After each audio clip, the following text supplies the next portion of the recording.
Salut, je vais vous donner mes petits trucs Photoshop pour pimper vos rendus. Donc, je vais vous montrer comment tout d'abord faire les réglages généraux de l'image. Donc ici, ça c'est un rendu que j'ai fait pour un rendu final pour l'atelier de deuxième année avec Guillaume. Donc, on faisait une bibliothèque.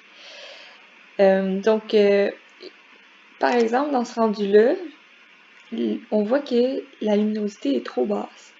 Donc, je vais vous montrer comment justement ajuster la luminosité du rendu en général, puis ça vous permet aussi d'ajuster la luminosité de certains éléments pour que tout s'harmonise bien. Donc, l'élément le plus important pour ajuster la luminosité, c'est l'outil Curves ici, que je pointe avec ma souris. C'est un calque puis qui est assez complexe, mais qui est très très complet. Ça permet de gérer la luminosité de l'image, la couleur, le contraste, la balance des blancs. Je vais commencer avec la luminosité. Quand je monte la luminosité de mon image, je trouve qu'il y a certaines parties qui sont bien, mais il y en a d'autres qui sont trop lumineuses. Donc, j'aimerais que mon calque de Curves s'applique seulement sur certaines parties de l'image et pas sur d'autres. Donc, pour ça, on va utiliser un masque. Les masques sont vraiment très pratiques. Il faut les utiliser constamment. Que les curves ne s'appliquent pas à cette section-là de l'image. Donc, on voit ici, pour le calque, qui est le calque des curves que j'ai créé, il y a ce carré-là, qui est en fait un masque, qu'on appelle. Donc, pour ceux qui ne savent pas c'est quoi les masques, c'est un élément qui permet de masquer justement une certaine partie de mon calque sans effacer ce qui est sur le calque. Donc, c'est juste comme quelque chose qui vient cacher. Donc, pour pouvoir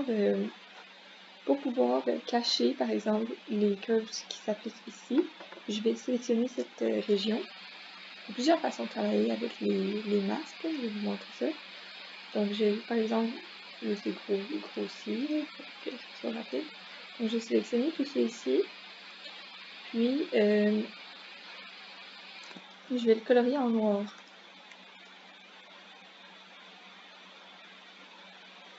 Donc, le masque fonctionne avec des teintes de gris. Donc, quand on colorie en noir sur le masque, ça va faire disparaître la section que j'ai coloriée. Ce que je fais avec les masques aussi, c'est que je vais y aller vraiment grossièrement. Donc là, vous avez vu que j'ai sélectionné une partie, mais là, je voudrais comme généralement diminuer la luminosité ici. Je vais juste aller avec le brush, faire disparaître le calque de curve que j'avais créé. Mais là, je trouve que s'il disparaît au complet, c'est comme trop sombre. Donc, je pourrais juste venir travailler avec du gris, puis le faire apparaître à moitié. Ou genre juste certaines sections. Donc là, on peut vraiment jouer avec la luminosité de diverses sections du rendu. Donc là, je vois que ma colonne ici est vraiment trop sombre. Donc, je vais jouer avec le calque ici pour augmenter la luminosité de cette section-là. Donc, avant, puis après, on voit quand même une bonne amélioration de la luminosité du rendu.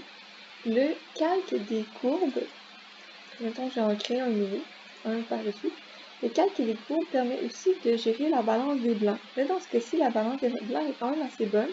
Mais si par exemple, je trouvais que c'était trop bleu, je pourrais venir choisir la courbe des bleus, puis venir la diminuer. Donc si je diminue la courbe des bleus, on voit que c'est peut-être même mieux qu'avant. Ouais, donc mon image était trop bleue, donc je suis venue juste diminuer légèrement la courbe des bleus, puis ça fait en sorte que la balance des blancs est meilleure. Là, il faut vraiment avoir un œil développé, là. J'ai l'impression qu'il y a trop de vert, donc je vais juste diminuer un petit peu la courbe des verts, puis pas trop, là, parce que plus on la diminue, là, on voit que le rouge commence à prendre de l'ampleur, donc avec les différentes couleurs ici, on peut gérer très précisément notre balance des blancs. L'autre calque que j'utilise souvent pour gérer les luminosités et la couleur, c'est celui-ci ici pour la saturation.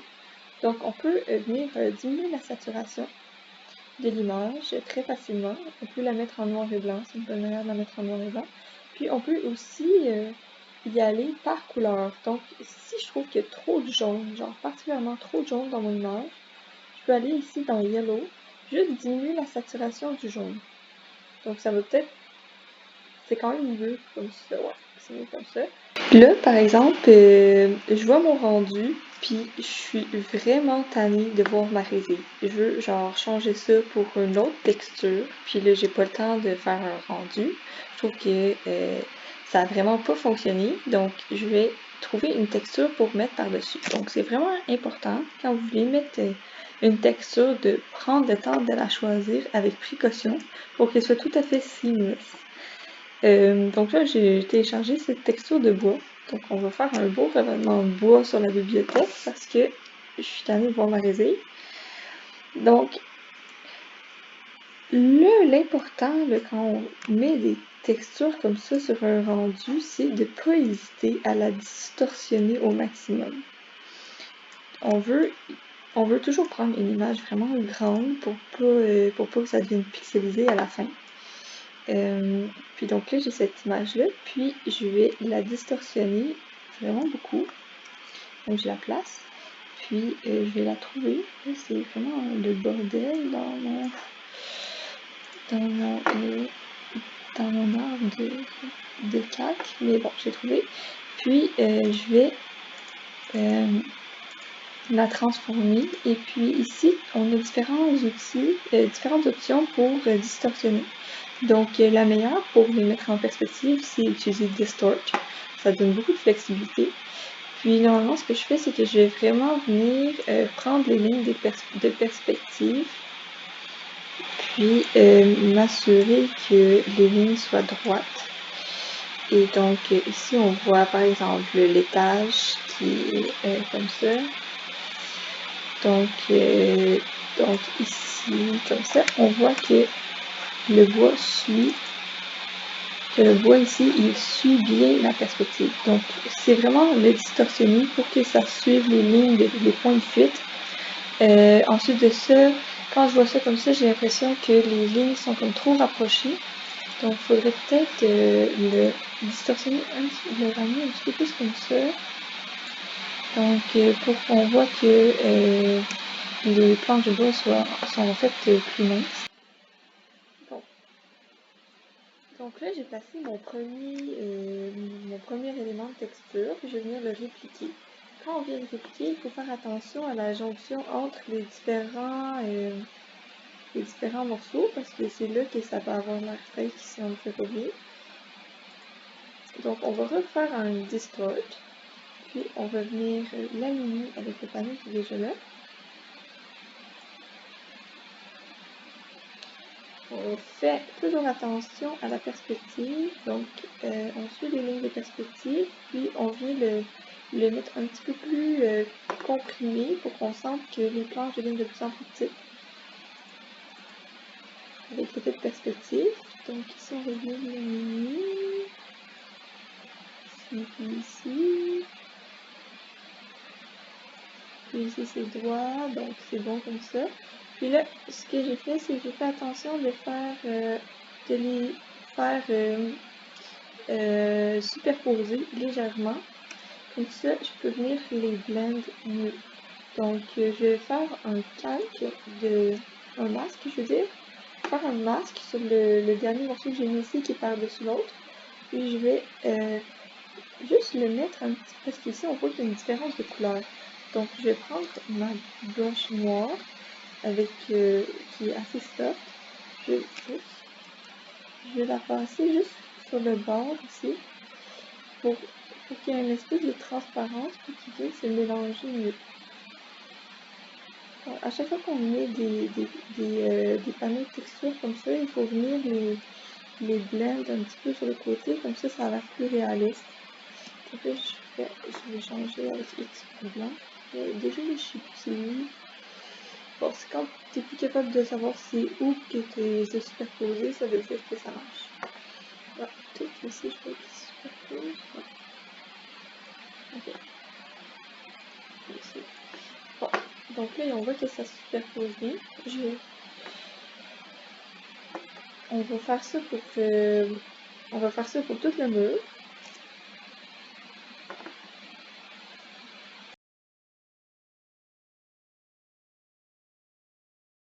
Cette texture-là, c'est qu'il y a vraiment des éléments verticaux comme ça que quand je vais devoir le dupliquer, quand je vais le dupliquer en bas, il va vraiment falloir que je les aligne bien.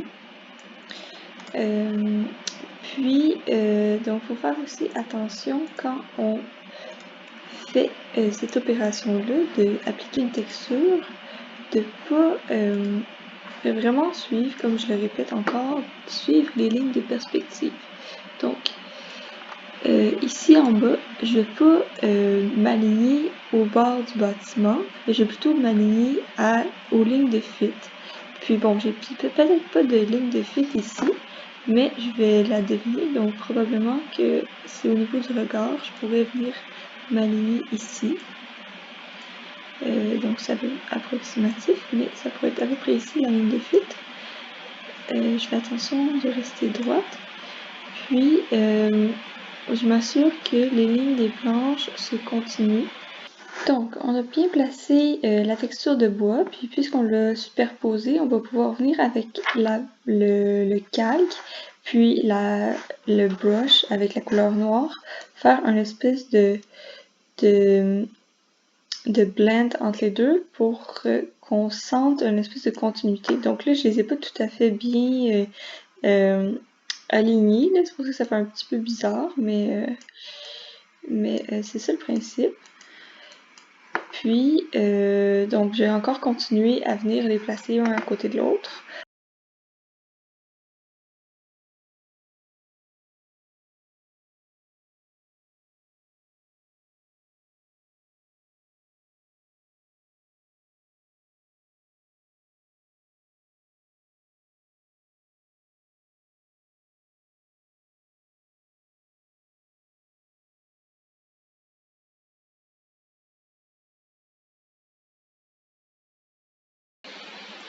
Bon, je vous ai fait ça rapidement juste pour vous montrer le principe. C'est sûr que les lignes, ça s'aligne pas tout à fait, mais normalement, il aurait fallu prendre plus son temps pour venir les aligner.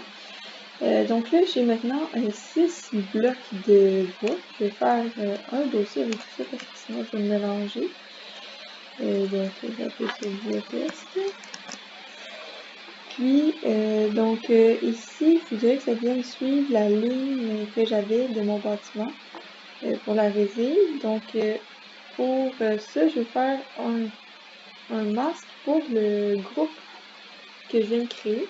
Je vais faire le contour. Donc, je suis pas tout à fait sûre c'était où le bord. Je diminue l'opacité pour voir le travers. Puis, faire le contour de la paroi exactement que je vais transformer en bois. J'aurais pu faire dépasser plus le bois, puis venir, j'aurais pu faire plus dépasser, puis venir couper. Là, je l'ai fait exactement sur le contour, sauf ici, là, mais c'est pas grave si on le fait dépasser, des fois ça peut être plus facile. Donc là, je vais venir,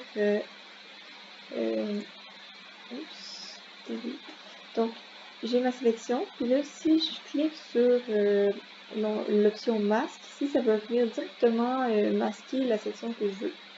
Donc voilà.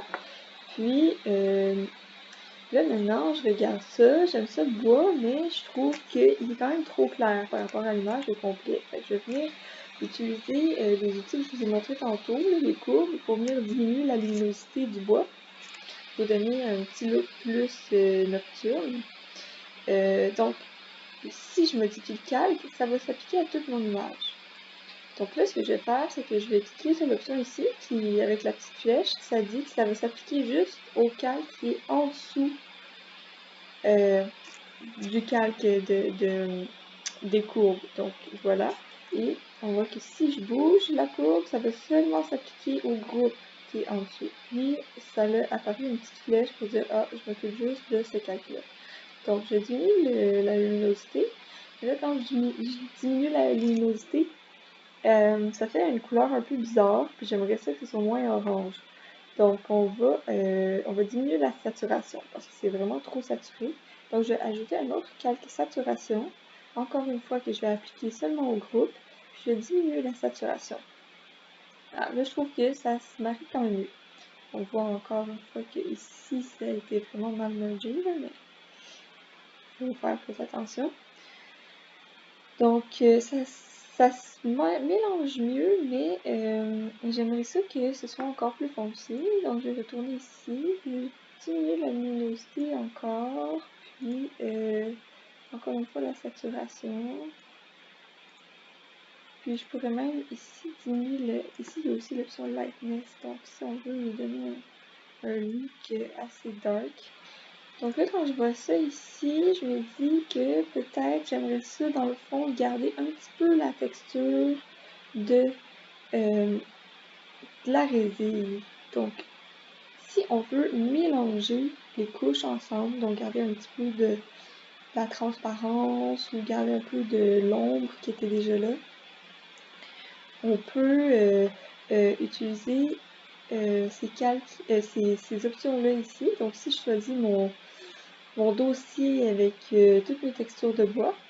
Il y a l'option aussi, en ce moment c'est Pass-Through, mais je pourrais jouer avec ça, puis trouver une option qui donnerait un effet spécial. Donc ça peut faire vraiment des trucs funky, là, faut jouer avec. Donc là ça donne pas grand chose. Ah, ici on voit qu'avec Lighten, il y a une certaine transparence qui se crée. Et je pourrais diminuer l'opacité, jouer avec, pour donner un petit peu de texture à ma résine.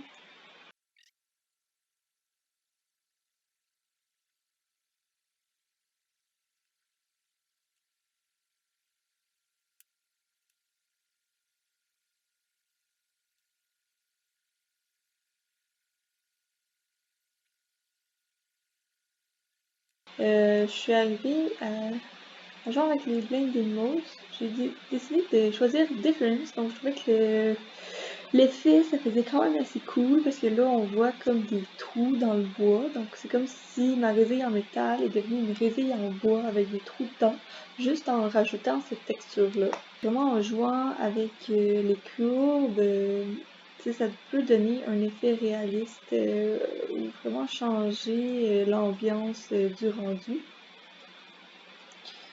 Donc je pourrais refaire ça sur chaque façade pour donner une espèce de résille trouée en bois. Puis c'est vraiment grâce au blending mode que j'ai pu le bien faire merger avec le rendu existant aussi. Maintenant qu'on a ajusté la texture de mon panneau ici, c'est le temps de rajouter un petit peu de végétation. Donc ici, on va rajouter la montagne derrière. Donc pour ça, pour rajouter de la végétation comme ça, une forêt, il faut trouver des images sur Google. Donc il n'y a pas de secret là, pour ça. Il faut vraiment prendre le temps de bien chercher. Ça peut me prendre presque des heures vraiment à choisir la photo parfaite pour mettre l'ambiance dans le rendu. Juste pour le pavé ici, ça c'est une photo que j'ai trouvée sur Google. Je pense que ça m'a pris 2 heures pour trouver la photo qui avait le pavé parfait. Je vais aller chercher la photo que j'ai choisie pour le fond. Donc c'est celle-là ici, je crois. Donc si je la dépose, voilà ce que ça donne. Donc, il va falloir la travailler pour que ça fitte très bien. Donc, ce que je veux, c'est avoir un bout de montagne juste derrière ici, mon bâtiment, pour qu'on sente qu'on est dans la nature. Alors, en regardant ça, j'ai envie qu'on sente la montagne qui débute, mais que ça fasse plus comme ça, là, que ça monte de ce côté-là. Donc, je vais faire un flip horizontal et venir la placer. Donc, il y a plusieurs choses qu'il faut faire quand on place une image comme ça qu'on trouve sur Google. Il va falloir enlever le ciel, venir la mettre dans la bonne taille, puis tout ça. Donc je vais faire ça en accéléré pour vous. C'est important aussi de faire des masques. Donc je vais la positionner, c'est à peu près ici que je la voudrais. Donc je vais la mettre en transparence. Ouais, ça pourrait donner un peu comme ça. C'est sûr qu'on va avoir l'air un peu grand, là, mais bon, je fais ça rapidement. On va avoir l'air un petit peu grand pour le contexte du plateau Montréal, mais on va faire les masques. Donc ici, on fait le contour des éléments qu'on veut garder. Comme c'est ici. Et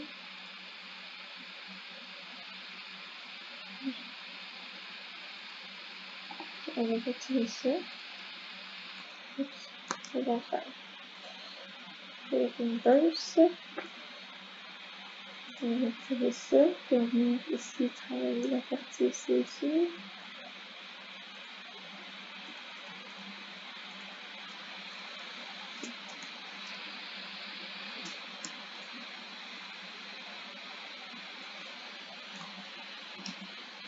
Donc le voilà bien positionné. Ah, ici, il y a un petit peu de travail à faire là, pour le masque. Quelqu'un qui avait demandé à quoi comment on pouvait bien utiliser les brushes. Les brushes, c'est très utile pour les masques. Et moi, c'est principalement pour ça que je les utilise. Pour faire les contours des éléments que je viens coller dans les rendus. Donc, pour faire un petit contour ici, je pourrais même aller jusqu'à faire la petite partie ici. Là. Donc là, bon, c'est pas parfait parce que normalement, il faudrait qu'on le voit aussi à travers les trous de la résine. Ah bon. Peut-être que je pourrais utiliser un blending mode pour ajuster ça, mais bon, je vais pas faire ça maintenant.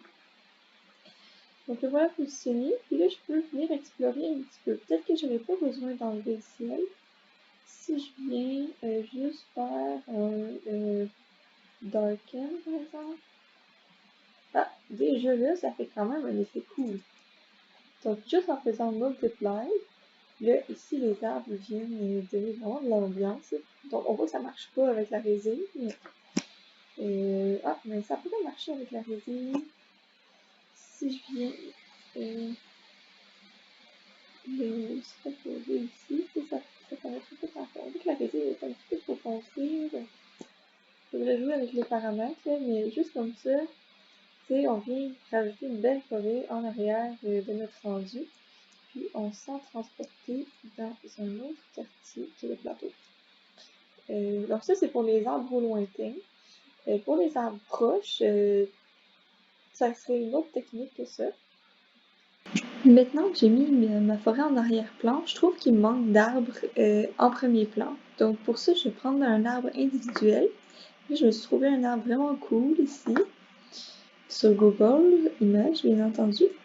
Puis là, je vais venir le positionner en avant. Là, quand je le dépose, je vois qu'il y a une espèce de petit contour blanc autour qui m'énerve. Ce qu'il faut faire pour faire disparaître ça, il va falloir enlever le raster de l'image. Donc, non, le rasterize layer. Puis là, maintenant, on va pouvoir modifier l'image. Alors, je vais aller dans Layer, Matting, Remove White Matte. Puis là, ça a déjà diminué l'espèce de contour blanc qui m'énervait. Maintenant, je vais le positionner comme il faut. Donc, c'est vraiment toujours important quand on met des éléments dans un rendu de faire attention à l'échelle. Là, j'aimerais le mettre de ce côté-là, ici. Puis, donc pour ça, je vais juste le flipper de bord. Si j'aime que ce côté-là, il soit ici. Puis, on va cacher les deux fils. On veut pas trop... c'est pas grave si on cache un petit peu du bâtiment. Là. On a tendance à pas vouloir le cacher, mais en même temps, ça met de l'ambiance. Il est plus mystérieux quand on le cache avec de la végétation. Donc là, je vais mettre... Bon là, tant pis pour les deux personnes qui sont là. Je vais mettre l'arbre ici. Je vais venir par-dessus. Puis, pour qu'il blende bien avec l'image, il faut venir jouer avec encore une fois les courbes. Donc là, il a l'air d'être durant la journée. Fait que je vais appliquer ça seulement à l'arbre. Je vais baisser un petit peu sa luminosité. Je vais peut-être diminuer un petit peu sa saturation parce que le soir, en fait, on voit les choses avec moins de saturation. Donc, on voit moins les couleurs la nuit. Alors, c'est bien de toujours désaturer quand on fait un rendu nuit les éléments qu'on vient rajouter dans l'image. Moi, je pense que j'avais pas assez désaturé les personnes. Mais bon, donc on voit que c'est déjà un petit peu mieux comme ça. Donc, c'est quand même bien. Tu sais, les gens ont tendance à enlever l'opacité des calques qu'ils rajoutent parce qu'ils trouvent que ça se mélange pas bien avec leur image. Donc, souvent, on voit beaucoup d'éléments en transparence. Ça peut faire un bel effet, mais souvent, c'est aussi parce que les couleurs s'agencent pas avec le reste de l'image. Donc, si on travaille bien les couleurs, des fois, on peut même faire un petit filtre de noise pour que ça se mélange. Là, ici, il n'y a pas beaucoup de bruit dans l'image, alors c'est pas nécessaire. Mais, tu sais, quand vous avez tendance à diminuer l'opacité, essayez de penser si, dans le fond, le problème, ça serait pas que la couleur s'agence pas avec le reste de l'image. Donc ici, ce que j'ai fait, c'est que j'ai joué avec les courbes et avec la saturation, puis déjà, ça fonctionne mieux. Puis il faut pas avoir peur de cacher un petit peu le bâtiment, parce qu'en même temps, en réalité, il va être un petit peu caché, puis ça peut donner un bel effet. C'est sûr qu'il faut pas le cacher au complet ou mettre un gros arbre en plein devant. Ici, c'est peut-être un petit peu trop intense, mais en même temps, tu sais, ça met plus d'ambiance ça fait plus de réalisme. Ça dépend toujours de l'effet qu'on veut, là. Mais pas hésiter à mettre des gros arbres. Surtout dans votre cas, là, vous êtes sur le Mont-Royal, alors c'est quand même assez important de travailler les arbres. Alors je vais remettre comment il était là, c'était quand même bien. Comme ça. T'sais, on peut juste faire dépasser une branche des fois, là, de même, par exemple. Ouais, comme ça, c'est pas pire. Ah, là, il a l'air d'être suspendu, là. Ouais. Comme ça, genre. Ouais. Donc, et voilà. Et oubliez pas de bien peupler votre rendu. Donc, mettre des gens en premier plan, mettre des gens en deuxième plan, troisième plan, tu sais, même au loin, là. Ici, on voit qu'il y a des petits personnages sur la terrasse qui sont en train de regarder en bas, le monde qui se rend. Tu sais, chacun a son parcours qui est prédéterminé. Donc, essayez de vous imaginer un petit scénario où est-ce que chaque personnage fait son petit truc, là. Donc, elle est trop lumineuse aussi, j'aurais dû la travailler plus. Elle est pas à la bonne échelle non plus.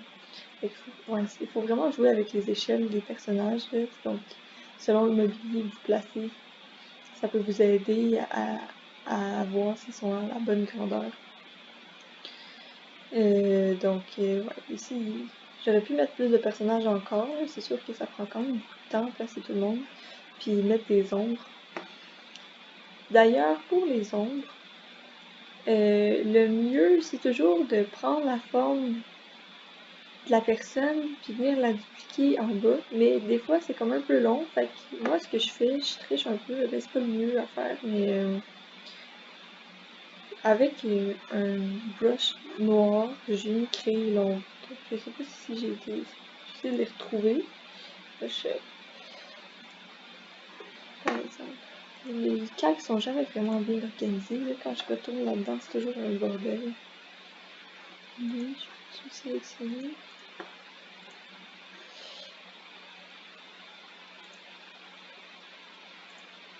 Donc, on a le... Ah, j'ai même fait un petit flou de mouvement en plus. Parce qu'il est en vélo. Donc, lui, j'ai fait un dossier. Alors, on a un monsieur, puis moi, je pense que ce que j'ai fait, c'est que je suis juste allée avec le brush. Donc, par exemple, on va effacer l'ombre qu'il y a là, puis en y allant, c'est bien grossièrement, là, à peu près, on y met de l'ambiance comme ça, puis là, c'est à peu près ça, genre, son ombre. Puis là, je vais venir effacer avec une faible opacité comme ça.